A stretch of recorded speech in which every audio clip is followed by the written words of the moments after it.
Sad news today from Hollywood. Beloved comedian Bob Newhart has died. Mr. Stevens, you shouldn't take life so seriously. Newhart's trademark deadpan delivery brought big laughs to two hit comedies on CBS in the 1970s and 80s. In The Bob Newhart Show, he played a Chicago psychologist. Then on Newhart, he played a New England innkeeper. His first Emmy win came in 2013 when he had a guest spot on The Big Bang Theory. His last TV appearance was in CBS's Young Sheldon. Newhart also had memorable performances on the big screen, including his role in Elf, playing Papa Elf. Bob Newhart was 94 years old. Finally tonight here, Bob Newhart, one of a kind. Mr. Bob Newhart. Bob Newhart was an accountant before turning to comedy. You found a shell on the beach. You think that's unusual? Do you, Willard, finding a shell on the beach? What's the matter? Doesn't it sound like the ocean when you hold it up to your ear, Willard? His deadpan delivery and kind, gentle way, making him one of the most popular TV stars of his generation. You're sending us 80 tons of leaves, is that right, Walt? His stand-up skits pretending to talk to others were legendary, playing an air traffic controller who's lost control. Pan American 715. You haven't seen United 209 up there anywhere, have you? I never really thought of comedy as a career. People had always been saying, gee, you're funny, you think funny, that's funny what you said. And just decided I was going to give it a try and see what happened. A frequent guest on Late Night, guest hosting The Tonight Show with Johnny Carson 87 times. He's a good friend. Would you welcome Mr. Bob Newhart? Do we have to do a commercial? Can we come back and follow up on this? Because I won't be here, but you can. His TV shows were incredible hits. Hello? First in the 70s, The Bob Newhart Show. Good morning, Dr. Hartley. Playing a psychologist in Chicago. I feel so good, I'm going to take the afternoon off. Then in the 80s, an innkeeper on the show Newhart.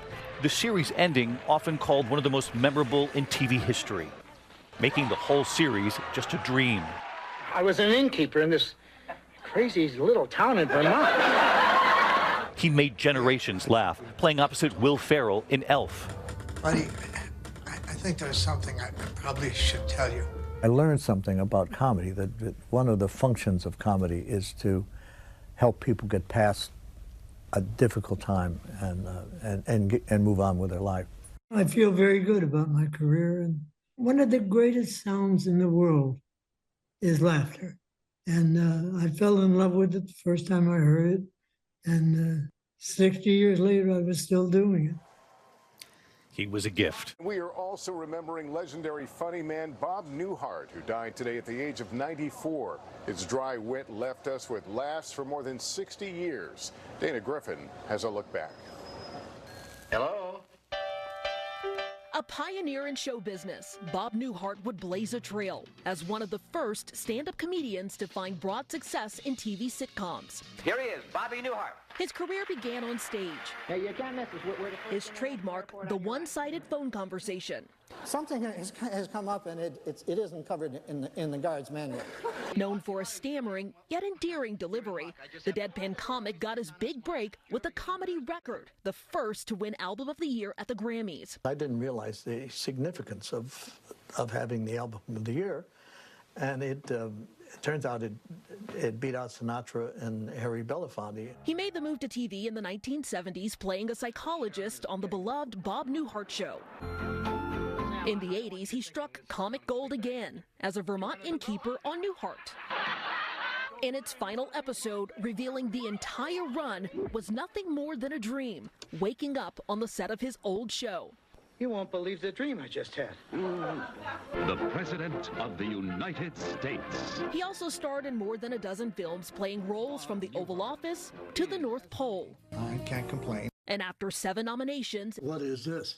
in 2013, he finally won an Emmy for his appearance on The Big Bang Theory. I think laughter is essential to life. I really do. And Bob Newhart kept kept us laughing for more than half a century. Dana Griffin, NBC News, Los Angeles. And that is